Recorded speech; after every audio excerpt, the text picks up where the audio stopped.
Hi, my name is Chris, and I have a BA, an MBA, an MA, an MSc, and I'm currently a PsyD student. You know what that means. No, really, do you? And if you do recognize the degree designations, can you tell what my particular expertise or focus of study has been just based on those credentials? It's a bit vague, isn't it?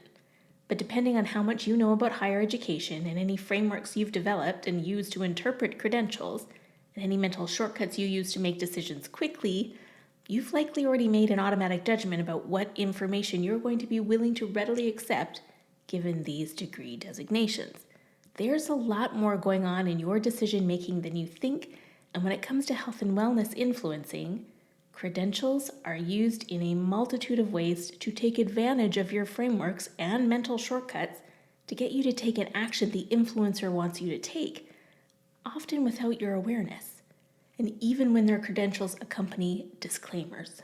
I'm going to tell you how that happens, why that can leave you vulnerable to accepting and even spreading inaccurate health and wellness information, and what you can do to proactively prepare yourself so you're better informed before you engage with credentialed influencer content, and reflect on it afterward to hopefully reduce errors in judgments and decisions before acting on or sharing potential misinformation. Let's get into it.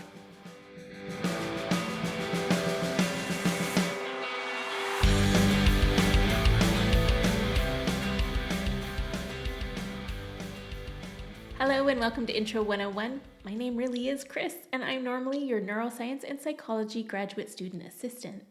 But this supplementary series is a bit of a departure from the strictly science basics education you'll find on this channel. But it most definitely fits with the ethos of this channel, and that is to help you better interact with the health and wellness information you consume, as well as with the educators and influencers delivering this information. In the last episode, we dove into a few elements of behavioral economics and behavioral psychology that drive our information processing and decision-making behavior.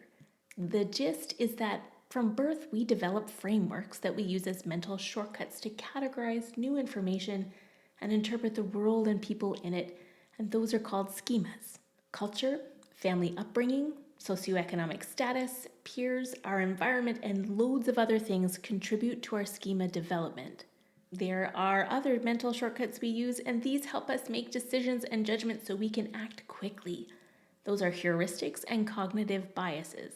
What we know about heuristics and cognitive biases is largely thanks to the decades of work by Drs. Daniel Kahneman and Amos Tversky, who theorized that we process information either fast or slow, and though that theory has been scrutinized for decades, there is still mostly a consensus among behavioral scientists that we tend to process information along a continuum of fast and slow thinking.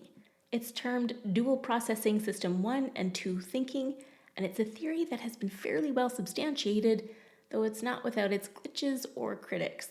The main premise is that our brains prefer to take shortcuts in processing complex information because it's less demanding metabolically and it's more convenient and efficient to do so. Otherwise, we'd need unlimited cognitive resources, unlimited time, and unlimited access to all the facts to make every decision a fully informed decision. And that just isn't realistic. So we use our fast System 1 information processing, which relies heavily on heuristics. Heuristics are rules of thumb that we use to help us quickly form a judgment and then make a quick decision based on that judgment. Heuristics are very helpful for many things. We need them for much of our daily functioning, and for the most part, they don't lead us astray. But they can be manipulated for someone else's gain. And worse, heuristics can leave us vulnerable to relying on cognitive biases. Cognitive biases are also mental shortcuts, but they tend to pull us away from making rational decisions, and that leaves us susceptible to even further manipulation. So naturally, as behavioral psychologists and economists studied these vulnerabilities in our schemas, heuristics, and cognitive biases, there emerged business and marketing strategies and tactics that intentionally tap into them to steer your decision-making, usually for financial gain. And plenty of wellness influencers and their teams use these strategies and tactics to leverage our schemas, heuristics, and cognitive biases to steer our decision-making, usually without our awareness. Is that ethical? That may depend on the action the influencer wants us to take. Sometimes they're trying to appeal to our compassion for a cause, but sometimes they're also trying to get us to buy something we didn't know we needed until they told us we did. And sometimes they're trying to get us to form an attachment to them and their content so that they can position themselves as indispensable to us. This is so we keep returning and engaging with their content.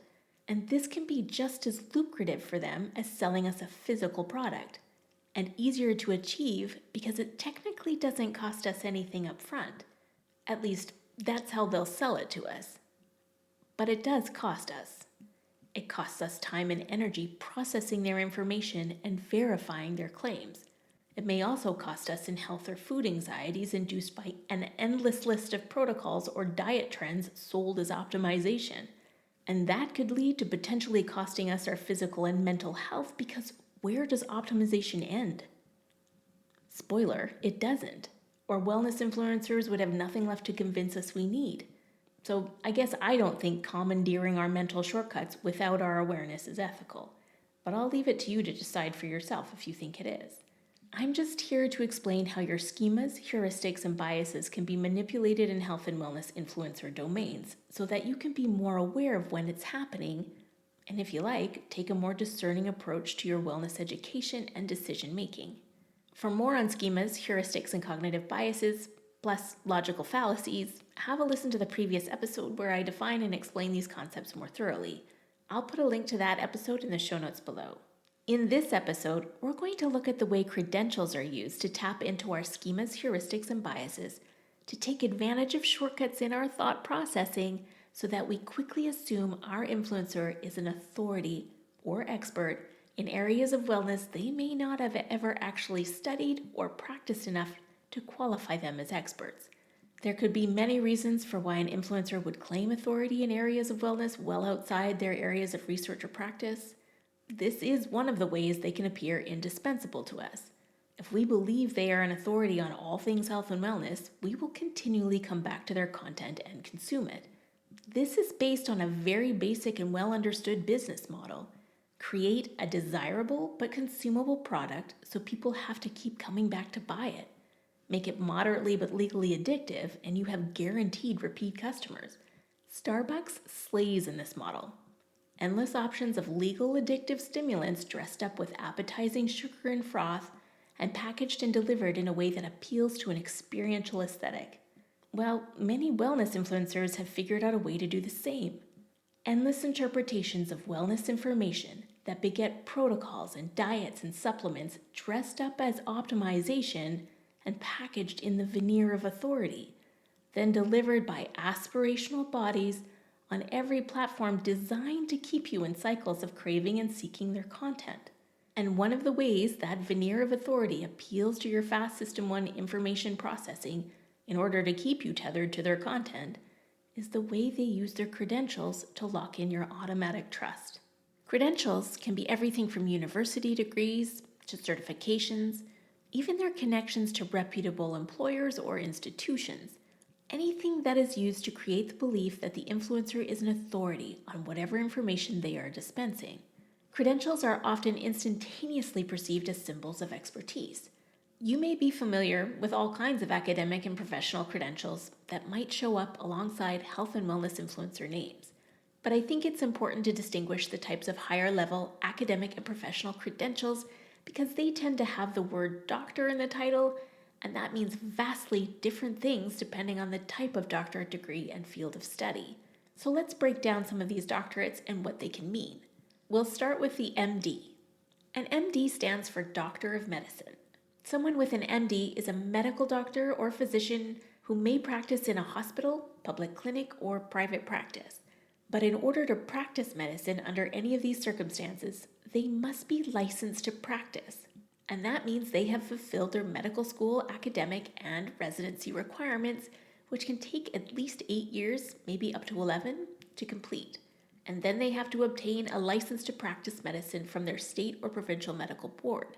An MD or physician usually practices within a conventional, evidence-based medical model with standardized diagnoses and treatments, and they do so under stringent medical and ethical oversight by these state or provincial medical boards. You might also come across credentials that say board certified MD. This means that a physician not only did everything I just mentioned to get licensed by a medical board, they also went through further rigorous training and examination and scrutinizing application processes to obtain expertise in a specialty field of medicine. I don't think board certification is an absolute requirement, even with a specialty, but it's highly desired as it is a mark of distinction and signals to a patient that the physician has studied and practices at an exemplary level of knowledge and mastery. Furthermore, board certification must be renewed every few years, and that signifies that the physician has retained mastery and is on top of relevant research and evidence-based practices in their field. So if your influencer is a board certified MD in a specialty field, they are going to be very knowledgeable in that field, with the caveat that the medical and ethical oversight those certifications imply do not cross over into online spaces. Cue the disclaimer. Before we get into other doctors serving up health advice, we need to talk disclaimer. Almost every MD and other doctors, and generally every health and wellness influencer, will, for legal purposes, have a disclaimer somewhere on their advice dispensing platforms. Sometimes it's right under their name, and sometimes it's in small print on a website far, far away from how you normally interact with them. The disclaimer protects the influencer from any liability should you misconstrue their content as professional medical advice, diagnosis, or treatment, or having anything to do with their professional capacity at an institution. It's also meant to protect you, but here's the kicker.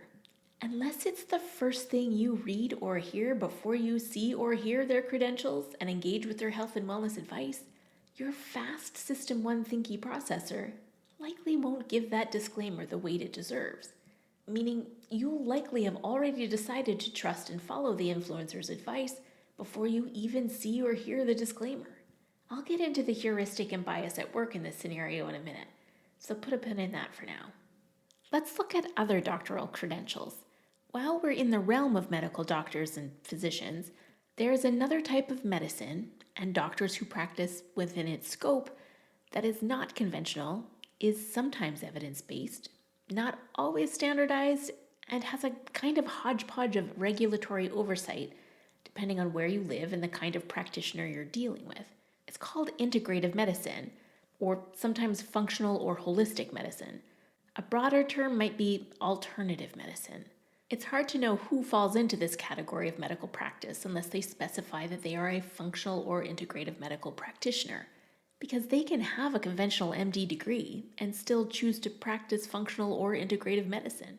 Generally, though, the kinds of doctors that fall into this category of medicine are naturopathic doctors, chiropractors, osteopathic doctors, homeopathic doctors. There's probably others. What's important to distinguish is that though the term doctor is used in alternative medicine, unless they also have an MD, they likely haven't trained as conventional medical doctors or have been licensed by a state or provincial medical board. And depending on the type of practitioner, the type of training can vary within that alternative medicine modality, and there may or may not be any regulatory oversight for that modality in your area. And to be extra clear, they can be an MD and use their credentials as an MD, but still practice functional or alternative medicine. It's important to distinguish which type of medical model they are operating from, because you may think you're getting conventional, rigorous, evidence-based advice when you're really getting advice that could have been cobbled together from the self-reporting outcomes of a few patient cases, and that may or may not be replicable or generalizable or even safe to people beyond those cases. I also want to point out that professional titles under the alternative medicine umbrella can be a little deceiving. For example, a medical board certified neurologist treats neurological issues with evidence-based surgical or pharmacological treatments. In the alternative medicine world, one can become a functional neurologist, and they treat neurological issues very differently. They use physical stimuli such as eye and head movements. And to become a functional neurologist, one can take a few pathways, but it's usually obtained through chiropractic training, and it's not clear to me which board is the official certification board of functional neurology. There appears to be more than one. My point here is that Medical neurologists and functional neurologists both call themselves neurologists, but study very different things and use very different evidence and technologies to diagnose and treat neurological issues. They have very different regulatory standards and oversight and very different board certifications. It can be tricky making distinctions between conventional medicine and alternative medicine when their titles and credentials look similar. You may think you're hearing wellness advice from a medically trained neurologist when it's actually coming from a chiropractically trained functional neurologist. In general, medical credentials could imply many different things, so it's worth your while to find out what kind of training and practicum and board certification your medical professional influencer has, and what regulatory body they are ethically accountable to in real life before fast-tracking straight to Trustville. Okay, let's move on to another kind of doctorate that is pervasive in the health and wellness influencer world, the PhD. There are so many different areas of study in wellness-related sciences and sciences in general where one can pursue a PhD. I'm not going to list them all, but I think perhaps explaining what a PhD is and what the academic trajectory looks like may help bring context to the parameters of expertise they actually have.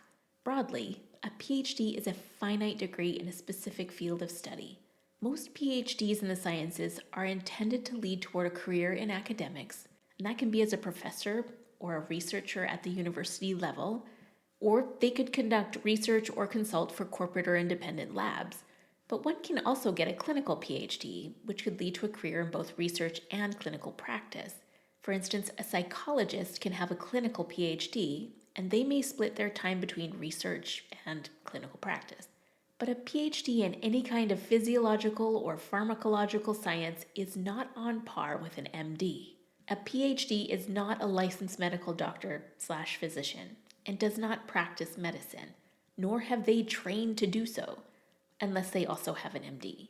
The academic trajectory of a science-related PhD begins with a 4-year undergraduate degree in the sciences, by the end of which the student should have a fundamental understanding of their field of interest, including how to conduct and analyze research in that field, as well as some specialized understanding that goes a few layers deeper into a specific subset of that field, and they may have some supervised research experience within that subset. They then move on to graduate school, which can be a PhD track or a master's program with the option to pursue a PhD afterward. Graduate school is intended to be next-level detailed instruction in a subspecialty of one's field of interest. It will be challenging and rigorous, including the application of their learning in a research or clinical practicum setting. The PhD is capped by an academic thesis that is publicly defended and usually includes any relevant research the student has conducted during their graduate program. By the end of a PhD, the student has gone from a fundamental understanding of a broad field of study in undergraduate school to the increasingly more detailed minutiae of a specific biological or chemical or physiological mechanism or components of cognitive patterns or the like that contributes to a growing repertoire of research or theory in that field. So let's put this into context. If students are working toward a PhD in neuroscience, they might broadly study a Bachelor of Science in their undergraduate program and decide to major in neuroscience. By their 3rd year of their undergraduate degree, they may further specialize in cognitive and behavioral neuroscience. Other options might be molecular and cellular neuroscience. Both are a subspecialty of neuroscience. In graduate school, they may continue on in cognitive neurosciences and wish to study a subset of cognitive neuroscience, like perceptual processing. They will take academic courses more specialized in cognitive neuroscience and choose electives related to perception. They'll conduct research that contributes to a growing understanding of perception, and by the PhD level, it could be as detailed as studying a specific mechanism at the cellular level of a specific brain structure in the visual processing pathway. It is a tremendous amount of work and commitment, and if you don't follow any science PhD students on your social media platforms of choice, I highly recommend that you do so you can get an idea of the intense amount of rigor and integrity and respect they need to have for the scientific method, and to also get a glimpse at the insane amount of competitive pressure they're under to design and execute studies that have the minutest chance at getting published so they can get funding to do that research. It's no small feat to obtain a PhD in the sciences. It is important to be clear, however, that because they have now reached a level of specialized expertise in a specific subset of a field of science, it does not mean they are experts or authorities in any other subset of that field, let alone any other field of science. They may have a broad understanding of the fundamentals of science. They may even have an interest in many areas of science. But to speak with authority outside of their specific area of expertise is wildly presumptuous, potentially misleading, and creates loads of opportunity for error. And it happens all the time on social media and in podcasts and in interviews by plenty of PhDs who know better but do it anyway. They would never, ever get away with assuming expertise outside of their fields while working within their institutions, or to a lesser extent if their interviews or podcasts or social media posts were subject to the same peer review scrutiny as their claims otherwise would be if they tried to publish those claims in academic journals. So let's take a minute to recall from the last episode an important distinction between a health and wellness influencer online and a health professional who has influence in our lives out in the real world. A health and wellness influencer online is someone who proselytizes their ideas and information on unregulated, income-generating platforms where there is no oversight or accountability or official peer review for the information they dispense, as opposed to a health professional in your real life who works within a clinic or institution where there is regulatory oversight, peer review, licensure ethics boards, due diligence, and behavioral accountability, unless they work within alternative medicine, as I mentioned, where it's less clear what the regulatory standards are and who oversees them. The point is, someone can be a licensed or certified health professional or PhD with expertise in a specific field in an institution or accountable to an ethics board out in the real world and still be an influencer online who is opportunistic and takes advantage of your vulnerable, automatic mental shortcuts to get you to buy into whatever they're selling, because they can. There is no regulatory body monitoring the claims of any online health and wellness influencer, MD'd, PhD'd, or otherwise. I would have hoped their employers or institutions would pay more attention, but that disclaimer I mentioned earlier seems to protect the influencer. And to be honest, it protects and benefits the institutions as well. It allows them to turn a blind eye because they benefit from the celebrity of online wellness influencers in their employ. Those influencers are a draw for big financial donors. Institutions don't have to care that those influencers occasionally or often abandon scientific integrity and egregiously misinterpret data to make wildly misinformed claims way outside their fields of expertise in online spaces. So long as they stay in their lane within the institution, they can both profit from it. Institutions either don't seem to be aware or mind when they've become part of the entourage of enablers some of these influencers hide behind. You can imagine what this signals to your fast System 1 information processor. At the very least, the institution's endorsement camouflages any need to scrutinize the influencer's claims in online spaces. We'll look more closely at this dynamic in an upcoming episode on social proof. But let's take a quick minute to discuss institutions and how they are also used as credentials so influencers can reinforce the veneer of authority. So, whenever and wherever you engage with your influencer's content, you may first see or hear the influencer's education and or certification designations, and then they may follow it with the institution to whom they are employed or where they studied. If an MD influencer works or studied at a recognizably well-regarded hospital or research facility, or one that is connected to a highly esteemed university or the like, they will tack that onto their credentials. Now, I don't see that as much as I see PhD influencers milking their institutional connections, but it can happen. If they do, it's likely where they studied medicine rather where they practice medicine.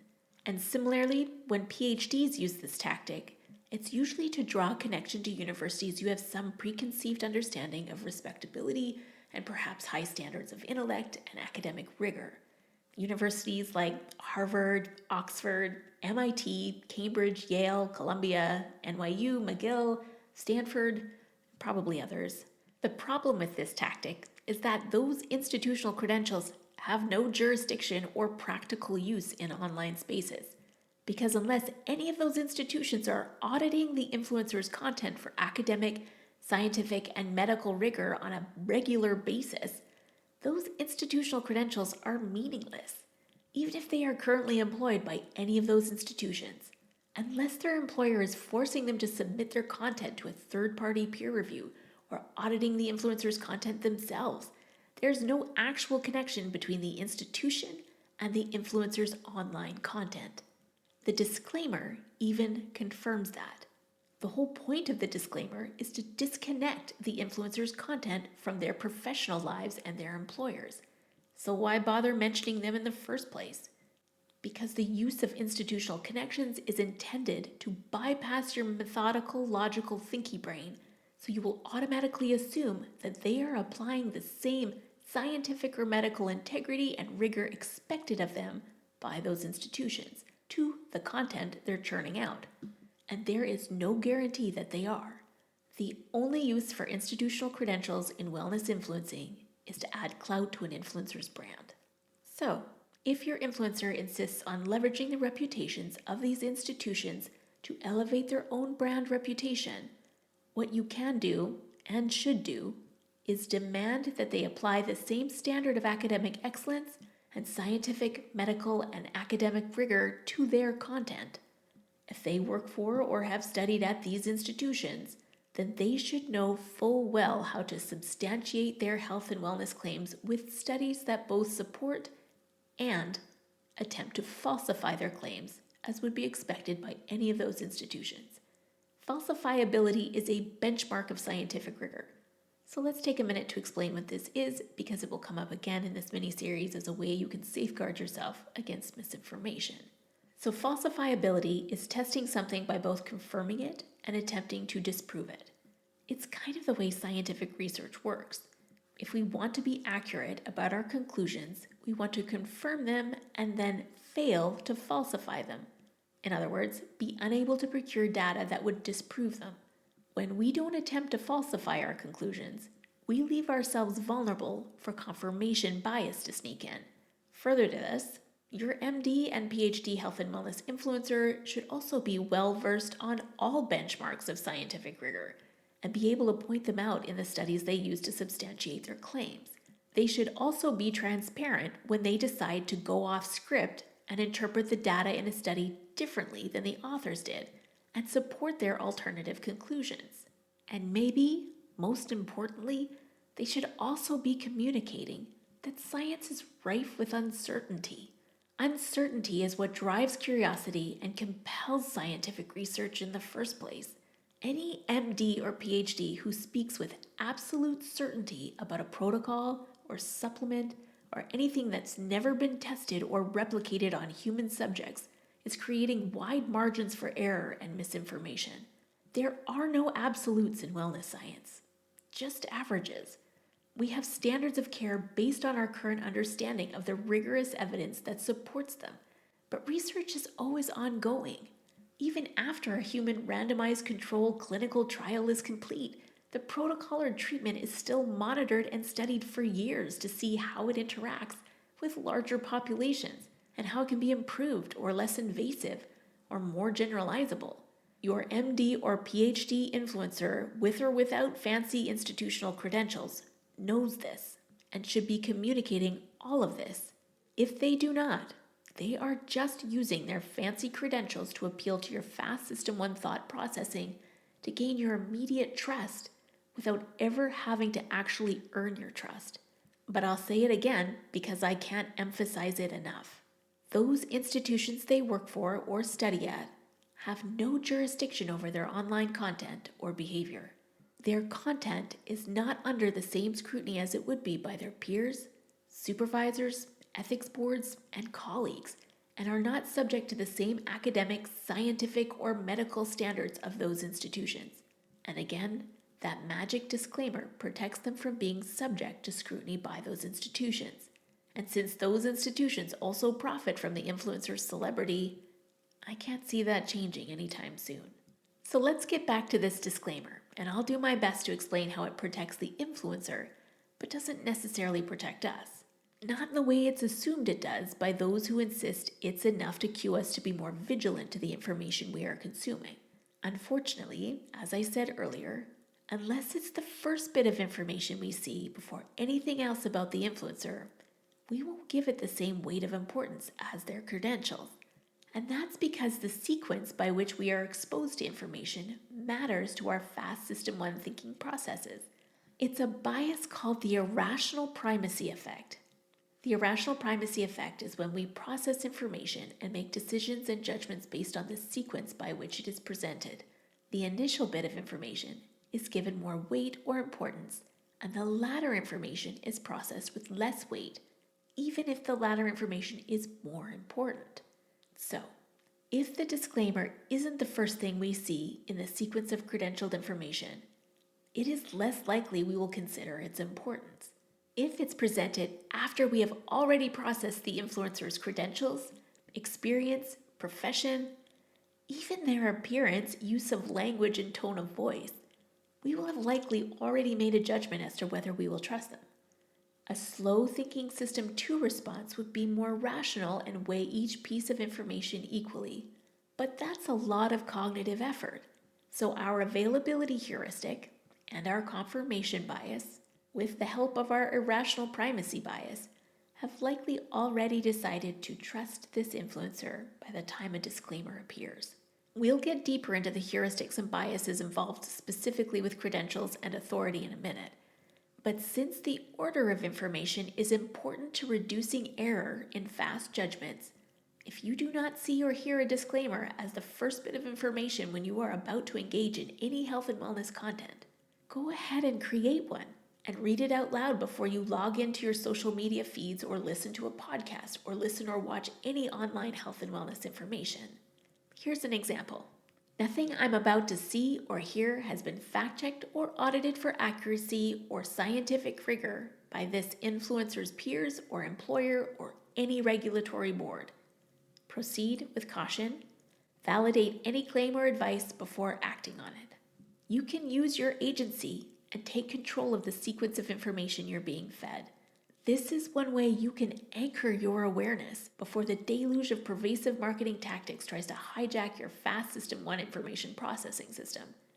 I can't guarantee it will always work, but based on the irrational primacy effect, it's worth trying. I find it helpful.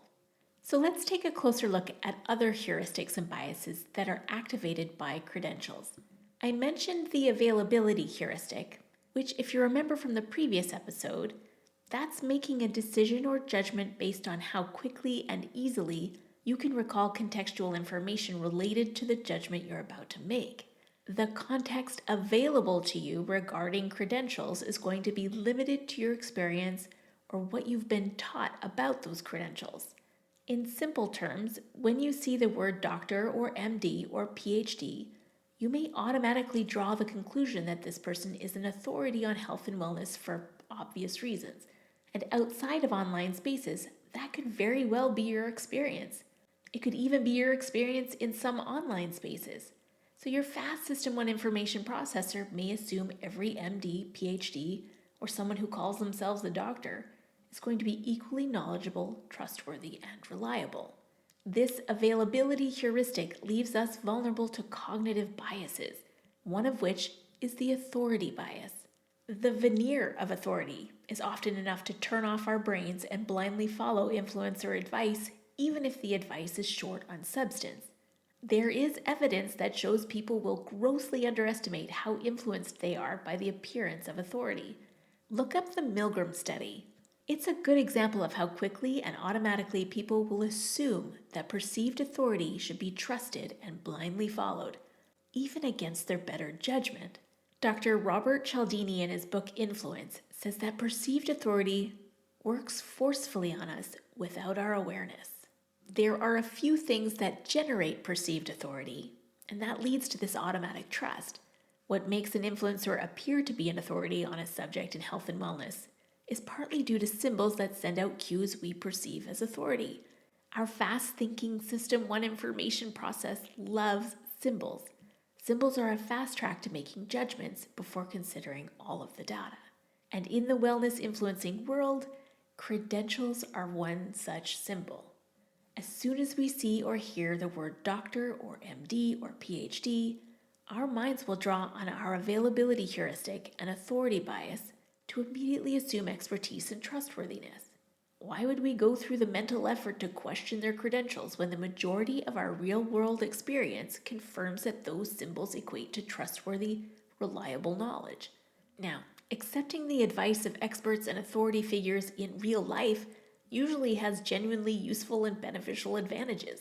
The safety net in that scenario, though, is that real-life experts usually cannot profess or treat outside of their institutional guardrails. They are governed by ethics and policies and medical and evidence-based standards, and there are disciplinary consequences if they do profess or treat outside of their lane. These guardrails do not exist in the world of online influence, and since I'm doubtful influencers will compromise their income streams to be more responsible with the advice they dispense, it's up to us to use our agency and our slow System 2 information processor to gather a little more data before we blithely hand over our trust, or at least rein it back in a little, so we can make more accurate judgments about the information we are consuming. So, as a partial recap of this episode, I'll suggest a few more things you can do to override the automaticity of processing credentials and help you assess an influencer's actual authority and trustworthiness. Some of these suggestions are loosely based on Dr. Cialdini's research in his book, Influence, as well as other books, courses, and papers noted in the show notes below. And some are just things that I do that work for me. I'd love to know if you try any of them, and if it changes your experiences with consuming content from your wellness influencers. I'm genuinely curious to know. Okay, so the first question you should ask yourself before listening to or taking health advice is if the influencer's credentials and areas of research or practice are relevant to the advice they are dispensing. Look for evidence that confirms the authority they claim to have also matches their specific field of expertise. The symbol PhD or MD can mean many things. If they're an MD, what is their actual title? Are they currently licensed, and what kind of medicine do they practice and where? Are they practicing in community settings where they treat a wide range of conditions for multiple populations, or do they only offer treatment to people who can afford one-on-one private consultation? This will give you an idea of what kind of biases might sneak into their advice. A community physician will likely have advice that is more representational, generalizable, and accessible to a wider swath of people than a private doctor who is accustomed to clients who can afford hundreds of thousands of dollars worth of individualized attention, niche treatments, and cocktails of their patented pharmaceuticals or proprietary supplement blends. If they're a PhD, what did they do their PhD and postdoc research on? Do they run a lab? What research studies have they actually designed and conducted versus research they oversee in a lab? How often is research conducted out of that lab? Labs can be misleading. Some labs can exist mostly on paper. In that instance, it could be a professor who's available to provide cursory oversight to a student's research remotely. But that's not most people's perception of a lab. And using it as part of an influencer's brand is a symbol that can be easily misconstrued as running a thriving research hub where that influencer is a grand expert facilitating all kinds of scientific breakthroughs and churning out geniuses, publishing their results in top-tier peer-reviewed journals, when the reality could be very different. When I see the symbol PhD, I usually look for research with the influencer's name on it, preferably toward the beginning of the list of authors. The sequence of names in a study's authorship can indicate how involved each author was in the design, execution, and analysis of the study. If the influencer runs the lab in which the study was conducted, their name will likely fall at the end of the list of the authors. And that can be a little misleading if there's only 2 or 3 authors. That gives the impression that they were highly involved in the study, but that may not be the case. In fact, a lot of the time, lab leaders take a cursory or administrative role in the studies that are led by other investigators, usually postdocs or students. This is normal and a good thing because it's the students and postdocs who are trying to build their repertoire of research. The study will specify the roles each author had, either at the end or as a footnote, or sometimes even directly in the body of the paper. It will at least list the primary investigators of the study. If your influencer is not listed as a primary investigator or data analyst, they likely weren't directly involved in the study outside of a supervisory role. The main point I'm trying to make is that just because their name is associated with a paper doesn't mean they were directly involved with its design, execution, and data interpretation. Now, it's not unusual for lab leads to give presentations on research coming out of their labs, but the good ones will praise and give credit to their students and postdocs who actually designed and conducted the studies. So, to be clear, you're looking for studies where your influencer was a principal investigator. The subject of those studies will give you an idea of their area of expertise. Once you've sussed out their actual areas of expertise, you can then determine if the advice they are dispensing is related to their specific area of expertise. If not, I'd recommend approaching their advice with caution and scrutiny. If you're not sure if it's related, I'd advise the same: caution and scrutiny. Next, as you are about to listen to or watch or engage with the influencer's content, I'd again suggest reading out the disclaimer you wrote down a minute ago. Write your own version if you don't like my wording. The goal is to anchor your awareness to the disclaimer, not the credentials. Then, while you're engaging with the influencer's content, the next thing to look out for is if the influencer substantiated whatever health claim they are making with current peer-reviewed studies. And for clarity, a conversation that may or may not have taken place with a colleague or medical professional is not a form of substantiation worthy of their credentials. You couldn't even use that as a citation in a high school paper, unless it was primary research, and with that you'd need to cite a name, profession, date and time the conversation took place, and be ready to provide a transcript of the interview. If your influencer is trying to substantiate a claim based on a conversation with a person you can't follow up with, or check their credentials, or even check to see if the conversation took place and what was actually said, I would disregard the claim until they can provide real evidence. They would never get away with using a vague conversation to support a point when presenting a paper to peers, because that isn't supporting evidence. So you're looking for claims substantiated by peer-reviewed studies. These are studies published preferably within the last 5-ish years in decent academic journals. We'll get into all things research related in an upcoming series, but for now you can Google respected academic science journals to get an idea of the journal hierarchy. And as I said in the previous episode, it's not that hard to find a study that could be used to support just about any health and wellness claim, but again, not really if you know how to read and interpret data. But if an influencer wants a claim to be true, there is nothing stopping them from reinterpreting the data. So the data in whatever study the influencer is using to substantiate their claim is going to be the next best place to assess. But I get that not everyone is going to be skilled in research literacy. Some studies require monumental mental effort and lengthy analyses of supplemental data on top of the data presented within the study in order to draw any conclusions on whether the influencer adequately interpreted the study outcomes. But if this is something you know how to do, please do and share on your social media networks. It probably seems futile sharing it in the comment sections on the influencers' accounts, but I'd recommend doing it anyway if you can, especially if they have misinterpreted the data. It's not so much for the influencer as it is for those who follow them. In a future episode, we'll get into why dissenting opinion and posting fact checks is important to keeping online wellness information from going off the rails. But in this context, your assessment in the comments will help others who aren't research savvy make informed judgments about the influencer's authority and trustworthiness on the topic. It's a bit like a review of a product, but backed with substance. But if the influencer is open to discourse and acknowledges their mistake, that's A, a good sign, and B, there's a greater chance that they will correct their errors and reduce the spread of misinformation. For those who don't have access to studies, or the skills to scrutinize the data or the influencer's interpretation of the data, the next thing to look for is if the influencer attempted to falsify the data they're using to support their claim. They should present data that both confirms and disconfirms their claim, and make a compelling case for why the studies that confirm the claim are stronger than the ones that do not. If the influencer does not attempt to falsify their claim, you can look for confirmation or disconfirmation from their peers who practice or profess in a specific field related to the subject.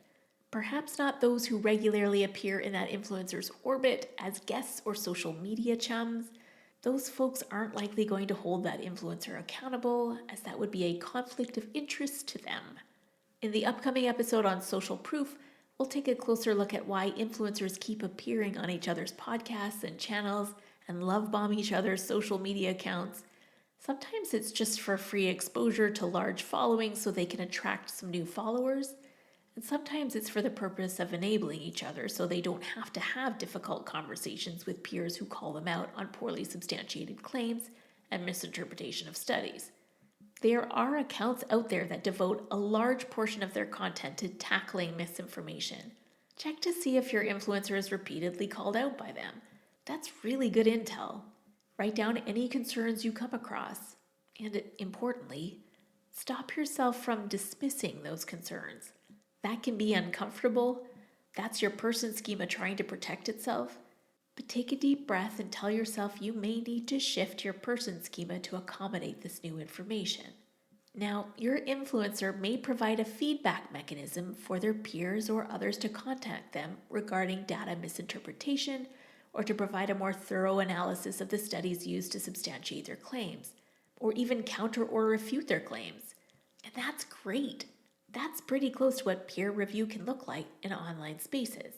But unless that influencer makes every counterclaim and rebuttal public, they still control whatever narrative they want you to believe about their authority on health and wellness subjects. So if you see that your influencer has been called out for misinformation by their peers elsewhere, and they also have a feedback mechanism, you can search their content for all the posts where they addressed rebuttals and counterclaims, whether it was submitted through that feedback mechanism or not. If you can't find any, then that feedback mechanism is likely only there to give the appearance of accountability, rather than be a legitimate opportunity for accountability and discourse. It's a tactic used to preserve brand integrity rather than scientific integrity. Lastly, because reflecting on information after consumption appears to help reduce errors in judgment brought on by our fast System 1 processing, after you engage with your influencer's content, take a moment to remind yourself that none of the information you just consumed has been fact-checked or audited for accuracy or scientific rigor by this influencer's peers or employer or any regulatory board, and validate any claims, protocols, or advice before accepting them. Now, there are many other symbols other than credentials that activate our authority bias. And there are other heuristics and biases that can be leveraged to gain our loyalty and trust for the purposes of parasocial attachment and financial gain. Appearance is a strong symbol, as is language. We'll explore those and others in the next few episodes. We also didn't get into the symbolism of the pervasive shiny blue checkmark, but we'll save that for the episode on social proof. And as we explore these symbols and other heuristics and biases, there will be loads of other practical steps you can take before and after you engage with your influencer content to help you reduce errors in judgment. And we'll get into those over the next few episodes too. We're nearing the end of this episode, but I just want to make one last point. And that is, if the part of the world you live in functions within a Western capitalist free market economy, you're most likely accustomed to having your heuristics and biases leveraged for financial gain. So you may not have any problem with that. But if you are concerned that you're being lured into making decisions without your full awareness or consent, remember that this same free market economy operates optimally when it's regulated by competition. This is helpful because if you purchase a product and it doesn't do what it says on the tin, you don't have to keep buying it. That would be silly and a waste of your money. You have other options available. Likewise, the same rules of engagement that apply to the way influencers financially benefit from a free market economy are also there to safeguard you. If you listen to an influencer who benefits financially from your loyalty and engagement, and they abuse their credentials by trying to sell you an ideology or product or protocol without substantiating it with the benchmarks of scientific rigor expected of them in their professional or academic lives as represented by those credentials, then their product is not doing what it says on their tin, and you don't have to keep listening to them, because that would also be silly and a waste of your very valuable time and energy and potentially your health. You can choose another influencer or speak to a real-life professional. You're not canceling them. You are making an economic choice with relatively high stakes. It's not like choosing a toothpaste from 20 options with marginal differences between them. This choice could be the difference between either compromising your health and safety or safeguarding it. There are other ramifications, and that is if we continue to pander to influencers who profit from blatantly disregarding benchmarks of scientific rigor and spreading poorly interpreted and irresponsible health advice, then that makes us complicit in enabling the corrosion of scientific integrity. Public trust in science is already so fractured. Some of these influencers are making tens of millions, maybe even hundreds of millions of dollars off of manipulating the innocent nescience of their followers. I'm not having it. Now, we can try to hold influencers accountable to the credentials they've built their brand reputations on. But if they refuse to do better, we can take back our agency and shift the demand to those who will. The supply is there. We have choices. There are thousands of PhDs and MDs, and many of them will be online. But we don't have to limit our wellness education or information consumption to online influencers. There are free university courses you can take online. I'll post a few in the show notes below. There are local universities and colleges that may host wellness information clinics. You may even be able to attend a thesis presentation or audit a class in person. In the broader community where healthcare may be less accessible, some doctors may host community webinars or travel to libraries, community centers, or pharmacies to host free wellness information clinics where your questions can be answered in person. If that's not something that happens in your community, maybe you could organize something. I suspect community doctors would appreciate the chance to dispel misinformation. They are already swamped with patient visits. They'd probably like to reduce visits that resulted from a dodgy protocol or a health trend. And if you are a doctor or a researcher or a professor or postdoc, maybe you'd like to organize information sessions with a panel of your peers for your own communities. Maybe earn back some of that displaced trust. Anyway, that's it for this episode. It was a lot, so thanks for being here. If you learned anything, please like, share, and comment below. Also, please check out the STEM education organizations pinned in the comments and support them in any way that you are able. Until next time, take care out there.